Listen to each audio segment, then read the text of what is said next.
नमस्कार, आप सभी का बहुत बहुत स्वागत है।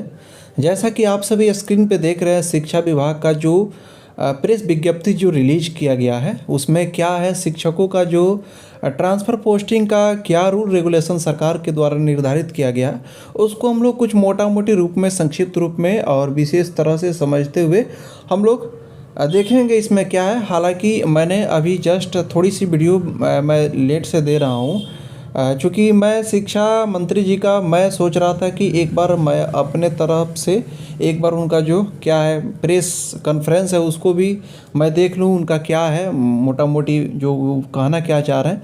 तो कुल मिलाकर कि इसमें जो उन्होंने लिखित रूप से आवेदन दिया है पब्लिक डोमेन में, इसी के आधार पर उन्होंने दिया है। तो इसको हम लोग मोटा मोटी रूप से समझ लेते हैं, ठीक है। शिक्षकों के देखिए, एक चीज़ मैं सबसे पहले बता दूं, जितने भी पुरुष शिक्षक हैं जो सक्षमता पास हैं, ठीक है, जो जो लोग सक्षमता पास हो गए हैं या बीपीएससी से हैं, ठीक है, या पहले से भी हैं जो सरकारी कर्मी के दायरे में है, ठीक है, उनके लिए एक सबसे पहले मैं आपको बता दूं, इसमें यह है कि उनके अपने अनुमंडल में पोस्टिंग नहीं मिलेगी। जो भी ट्रांसफ़र की उनकी जो प्रक्रिया होगी वह अपने जैसे कि मान लीजिए आप जिस अनुमंडल में आपका जो घर है, आप जिस अनुमंडल से बिलोंग करते हैं, उस अनुमंडल से बाहर ही आपको भेजा जाएगा। हालांकि ऐसा महिला शिक्षिकाओं के साथ नहीं है, या जो पति पत्नी हैं या जो कोई बीमारी से पीड़ित हैं उनके लिए ये नहीं है। लेकिन स्पेशली जो लोग सक्षमता पास हैं या बीपीएससी के या कोई भी रूप से वो सरकारी शिक्षक के रूप में गिने जाते हैं, उनके लिए पुरुष शिक्षक को अपने अनुमंडल से बाहर ही उनको स्थानांतरण दिया जाएगा। फिलहाल हम लोग देख लेते हैं। देखिए, सबसे पहले है, आप लोग देख रहे हैं, असाध्य रोग, विभिन्न प्रकार के कैंसर, यानी कि किसी भी प्रकार के आप अगर बीमारी से ग्रसित हैं, ठीक है, स्वयं या पति पत्नी में कोई है या बच्चा में। देखिए, इसमें यह है कि अगर आप स्वयं बीमार हैं या पति पत्नी बीमार हैं या बच्चा आपका बीमार है, तो उसके आधार पे सबसे पहले तो ये जो आपका बीमारी का जो सर्टिफिकेट है किसी भी तरह का, या आप दिव्यांग है या बीमारी आपको, तो आपके ज़िला के जो सिविल सर्जन या गवर्नमेंट हॉस्पिटल के माध्यम से जो भी रूल रेगुलेशन है, ठीक है, एडमिनिस्ट्रेटिव विभाग की तरफ से, उसके अंतर्गत आपको सर्टिफिकेट पेश करना होगा प्रमाण के लिए, ठीक है। तो देखिए, ये जो आपका ब्लॉक दिया हुआ है, इसमें यहाँ पे ये जो दिया हुआ है आप देख रहे हैं, जहाँ स्थानांतरण किया जा सकेगा, और ये जो लास्ट वाला ऑप्शन है यहाँ पे है कि जहाँ पे स्थानांतरण नहीं किया जाएगा। तो हम लोग एक बार देख लेते हैं क्या कह रहा है। तो देखिए, ये है कि विकल्प के पंचायत, नगर निकाय, प्रखंड, अनुमंडल और जिलों में। देखिए, यहाँ पे आपका जो आप विकल्प आपको मिलेगा, विकल्प या आप देंगे, उसके आधार पे आपका पंचायत जो विकल्प के आधार पे नगर निकाय, प्रखंड, अनुमंडल और जिलों में, इसी मतलब कि कहीं पे इसी में से कुछ आपको ऑप्शन मिलेगा।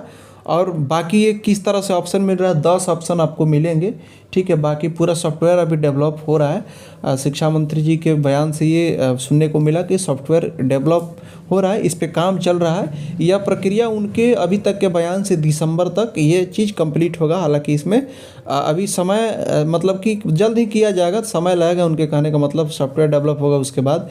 तो लेकिन उन्होंने एक समय दिया कि दिसंबर तक ये सारी चीज़ें प्रक्रिया कर दी जाएंगी। और ये जहाँ तक सुनने में आ रहा है कि इस महीने के लास्ट सप्ताह से ये प्रक्रिया आवेदन का भी शुरू हो जाएगा। तो इस बीच में सॉफ्टवेयर डेवलपमेंट का भी काम हो जाएगा।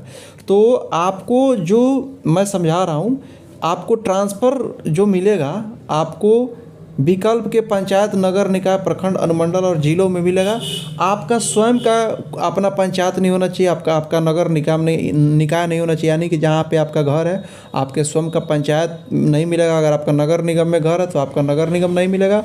पति पत्नी के गृह पंचायत में नहीं मिलेगा, ठीक है। वर्तमान पदस्थापन के पंचायत या नगर निकाय में नहीं मिलेगा। तो आपका खाका नंबर जो 6 है, ये जो सेक्शन ब्लॉक या आप बोल सकते हैं इसको, ये 6 नंबर इसमें है कि इसमें आपको नहीं स्थानांतरण किया जाएगा।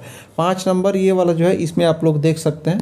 और बीमारी किसके किसके आधार पे, स्वयं के पति पत्नी और बच्चों को भी आपको उस मतलब कि प्रमाण दिखाना होगा कि हाँ बीमार है।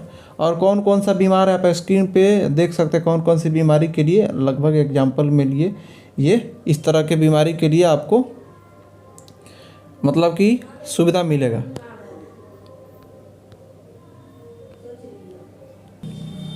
आप यहाँ पे देख रहे होंगे दिव्यांगता के आधार पे भी आपको यहाँ पे मिलेगा दृष्टिबाधित, मूक बधिर, असित, दिव्यांग, मनोविकार।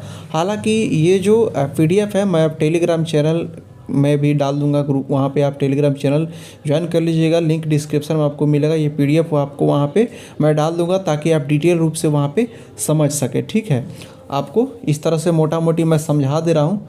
ठीक है, ये सारी चीज़ें मैं आपको PDF डाल दे रहा हूँ, आपको टेलीग्राम वहाँ पे आप देख सकते हैं। ठीक है, यहाँ पे देख रहे हैं कि सेवा काल में दुर्घटनाग्रस्त शल्य चिकित्सा के कारण दिव्यांगता, ये वाला अगर कंडीशन आपके पास है तो भी आपको जो ट्रांसफ़र मिलेगा विकल्प के पंचायत, नगर निकाय, प्रखंड, अनुमंडल और जिलों के आधार पे मिलेगा। आपका अपना गृह पंचायत, नगर निकाय ये सब नहीं मिलेगा। ठीक है, बाकी और भी चीज़ें मैं आपको समझा दे रहा हूँ। देखिए, विधवा या परित्यक्त शिक्षिका या किसी भी कारण से अगर आप सिंगल हैं, महिला शिक्षिका, तो उनको भी उसी आधार पे मिलेगा। विकल्प के आधार पर पंचायत, नगर निकाय, प्रखंड, अनुमंडल और जिलों में आपको स्थानांतरण मिल जाएगा। महिला शिक्षिका को देखिए, महिला होने के नाते विकल्प के आधार पर भी, अगर आप महिला शिक्षिका महिला होने के नाते भी आपको उसी के आधार पर मिलेगा। आपका अपना पंचायत और नगर निगम ये सब नहीं मिलेगा। आपके ज़िले में दूसरे पंचायत जो आप विकल्प देंगे उसके आधार पे आपको ट्रांसफ़र पोस्टिंग की सुविधा मिलेगी। देखिए, शिक्षिका के पति के पदस्थापन के आधार पर, अगर आप पति पत्नी शिक्षक हैं तो जो शिक्षिका के पति हैं, पति का जो पदस्थापन है उसके आधार पे आपको विकल्प मिलेगा। वो जहाँ पे पति आपके पदस्थापित हैं उसके आधार पे आपको विकल्प देना होगा। पंचायत का या नगर निकाय का या प्रखंड का या अनुमंडल का, आप किस तरह से ये आवेदन मांगा जाएगा ये चीज़ क्लियर हो जाएगा धीरे धीरे। जैसे ही इसका अगला स्वरूप आपके सामने आएगा ये चीज़ क्लियर हो जाएगा। फिलहाल के लिए एक विज्ञप्ति जारी हुआ है, मोटा मोटी ये जानकारी मिल रहा है कि कैसे क्या होगा। हालांकि इसमें अभी और कुछ इंटरनल चीज़ें हो सकता है, कुछ लोचा भी हो सकता है, तो ये भविष्य की बात है, जो सामने आएगा उस ढंग से किया जाएगा। तो आप अगर चैनल पे नए हैं तो चैनल को सब्सक्राइब जरूर कर लीजिएगा, क्योंकि आपको क्वेश्चन के प्रैक्टिस के साथ साथ शिक्षा जगत के तमाम न्यूज़ वगैरह मैं देते रहता हूँ। क्योंकि देखिए, मैं ये जो चैनल है आपके शिक्षा संबंधित है, तो क्वेश्चन प्रैक्टिस के साथ साथ भी शिक्षा जगत में जो हलचल चल रहा है उसका भी न्यूज़ देना हम लोग का कर्तव्य है। अगर आप हमसे जुड़े हुए हैं, अगर आप शिक्षक बनना चाह रहे हैं, क्वेश्चन प्रैक्टिस कर रहे हैं, तो शिक्षा जगत का भी हलचल जानना ही हम लोग का स्वाभाविक है, हम लोग जानना ये कर्तव्य है। ठीक है, देखिए, पुरुष शिक्षक के लिए जिले का दिए गए विकल्प के आधार पर आपको जिले का, यहाँ पे पुरुष शिक्षक के लिए ना आपको केवल जिला का ऑप्शन मांगा जाएगा। महिलाओं के लिए बहुत सारी सुविधाएं हैं, पंचायत, नगर निकाय, प्रखंड, अनुमंडल, कई तरह से ऑप्शन लिए जाएंगे, लेकिन पुरुष शिक्षकों के लिए केवल जिला का विकल्प देना होगा। उनको अपना अनुमंडल में ट्रांसफ़र नहीं मिलेगा। तो ये सारा चीज़ था। हालांकि ये जो उनका है यहाँ पे स्थानांतरण एवं पदस्थापन के सामान्य सिद्धांत हैं, वो जो दिया गया शॉर्ट फॉर्म में उसको कुछ विस्तृत रूप से यहाँ पे समझाया गया है। ठीक है, ये सारी चीज़ें देखिए, यहाँ पे एक चीज़ मैं जो इसमें मोटा मोटी बातें हैं इसको मैं हाईलाइट कर दे रहा हूँ। बाकी विशेष रूप से आपको स्वतः समझने के लिए मैं PDF टेलीग्राम चैनल में डाल दे रहा हूँ, आप वहाँ पे जा कर के फॉलो करके देख सकते हैं। शिक्षकों को उनके सेवा काल के प्रत्येक 5 वर्ष में स्थानांतरण अनिवार्य होगा, यानी कि आपको प्रत्येक 5 वर्ष में ट्रांसफ़र होती रहेगी। ये सुविधा आपको लेना होगा या अनिवार्य होगा, आप कह सकते हैं।